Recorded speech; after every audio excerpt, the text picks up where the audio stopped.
Fries With That. Fries With That was a Canadian sitcom that aired on YTV about teenagers working at a fast food restaurant, and it was a series known for its low production values and cheesy humor. Since the show had no home media releases, back when I talked about it in episode 5, quite a few episodes were lost, and the ones that were found were YouTube uploads of recordings of episodes' original airings, or in some cases reruns, despite reruns being sparse. However, in February of 2022, YouTube user Mariah Lambier uploaded the entire series to her channel. The channel's description states that she's probably the world's biggest Fries With That fan, so other fans know who to thank for preserving the series, as it is now found in its entirety. Weird. Okay. Cool.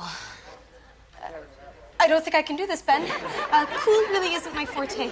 What if I just go out there and I'll be really, really, really nice?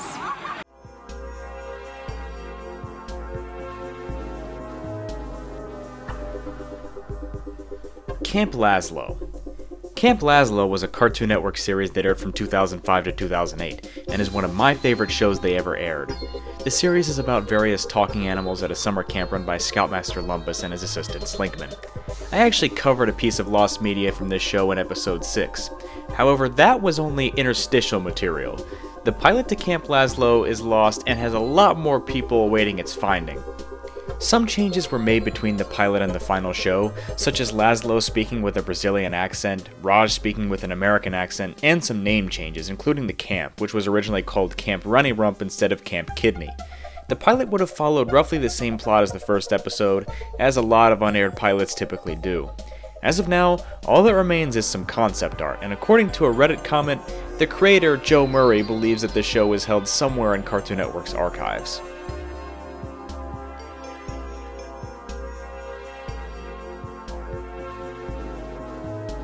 Remote Control. Remote Control was a game show that aired on MTV in the late 80s and early 90s. From what I can tell, the show takes certain cues from Jeopardy by having players choose categories for which the questions get increasingly difficult as their value goes up. However, certain things are very different, such as a round where the player with the lowest score gets eliminated from the game, and a 30-second lightning round at the end of the game. Footage of this show is very hard to come by. Of the 5 seasons this show aired on MTV, only screenshots have surfaced, with no footage or anything close to a full episode. The show had very limited reruns, and they, for the most part, stopped rerunning the show over 30 years ago. One singular episode was rerun in 2009, however, but this is the last of this show that was ever seen. The only evidence of this show are its remaining screenshots and a promo of the show from 1987. The world was ready for the greatest game show in history. Mine. So I built it in my basement. Remote Control. It's fast, furious, and wild. It's got fabulous TV trivia, hilarious comedy, fantastic prizes, moments of tender, poignant drama. Monday through Friday at 7 p.m. Eastern, 4 Pacific.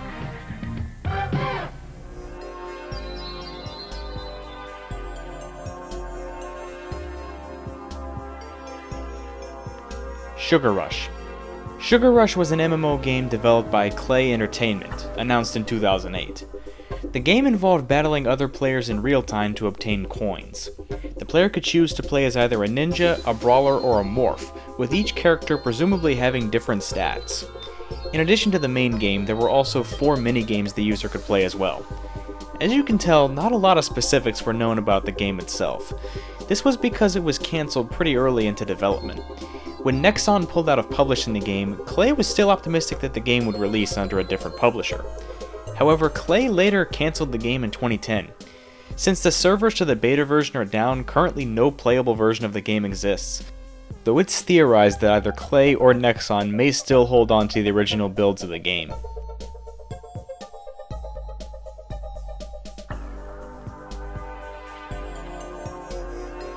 Mario Bros. VB. Mario Bros. VB was a Virtual Boy game that mimicked the original Mario Bros. Arcade cabinet, as it was virtually an exact copy of that game on the Virtual Boy. As the Virtual Boy was being shown off, so too was this game at the Shoshikai Software Exhibition in 1994. Since then, nothing of this game was ever heard, as it was likely only a tech demo not intended for release, or more likely, the concept evolved into the game Mario Clash, which actually did get released onto the Virtual Boy. All that's left of the game is a few screenshots, and it's unknown if Nintendo still has a copy of the game, for however unlikely it is they release it anyway.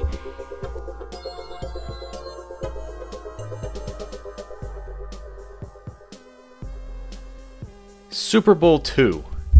The second Super Bowl lives in infamy for its lost status, especially for it being as historically significant as it is. Its broadcast on CBS in 1968 saw the Packers defeat the Raiders 33-14. Super Bowl II was notable for being the first Super Bowl to only be broadcast by one network, as the first Super Bowl was broadcast on both NBC and CBS, and it was the only one where this happened. The footage of this Super Bowl is lost in its entirety, as even a highlight video uploaded to YouTube was taken down by the NFL. It has been alleged that the NFL is trying to get footage restored of this event, but it still hasn't been released to the public, and even if it were, it's likely some of the footage would still be missing. Aside from a few affiliates, fans didn't get to see the end of the second quarter and the first few minutes of halftime. Even if the NFL still has a copy of the footage, it's unknown if those unbroadcast minutes would be in their possession.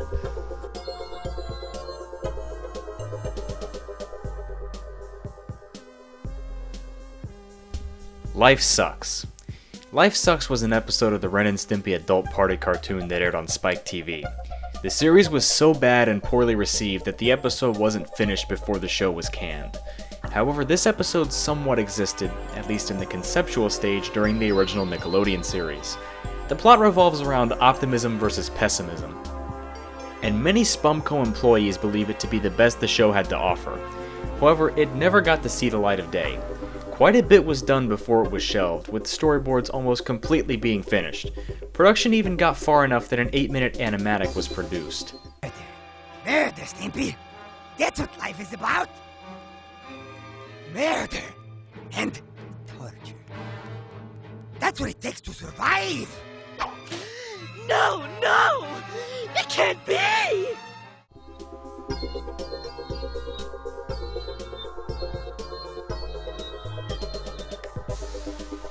Catbot. Catbot was a proposed Disney animated series that was produced but never aired. It was about a cat robot from a distant planet who disguises herself as an Eastern European exchange student. This concept had working proof, as Disney picked it up when it was a web cartoon made by Angela Martini. In June of 2005, 3 months before it was set to air, Martini put out a blog post stating, "A few years ago, Catbot was optioned by Disney. We made a pilot. It got shelved for a while, then resurrected into some horrid caricature of what it was originally. To top it off, I was pushed out of the picture. I got the shaft while all these strangers came in to make my show. It was a very painful time for me." The show, as a result, is lost, as it never even aired, and it's possible that Angela Martini prevented a Making Fiends type situation before it could have even happened, as there are some eerie similarities between how the two shook out. They even have the same number of episodes.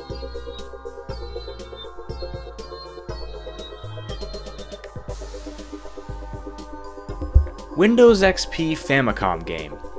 In the early 2000s, there was kind of a fad of creating bootlegged Famicom games. Among these were a series of Famicom games that mimicked the Windows operating systems. The ROMs for the 98 game and the 2000 game have already been dumped online, but the Windows XP one hasn't, meaning it's lost. By looking at the screenshots, it seemed like you were able to access Internet Explorer and Outlook Express, though it's unknown what would happen if you clicked those icons. And looking at the BIOS screen, it appears as though the cartridge was made in 2003. Other than that, very little information is known about this Famicom game, and all that remains of it are the screenshots you're looking at right now.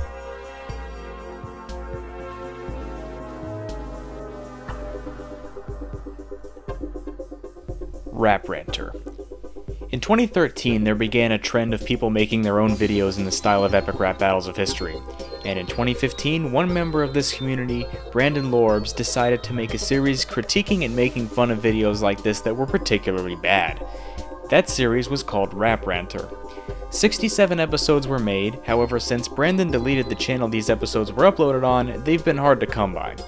Of the 67 episodes, only one remains today, and it's worth mentioning that episode 67 was only on YouTube for roughly 4 hours in March of 2019 before its deletion. Brandon has maintained that he doesn't like this series and he's glad it's gone. and by some weird twist of fate, I happen to be one of the last people to have had copies of each episode. I had the first 40 episodes saved on my old laptop, but some time ago my brother reset the laptop which deleted everything on it, including my saved copies of the first 40 episodes of Rap Ranter.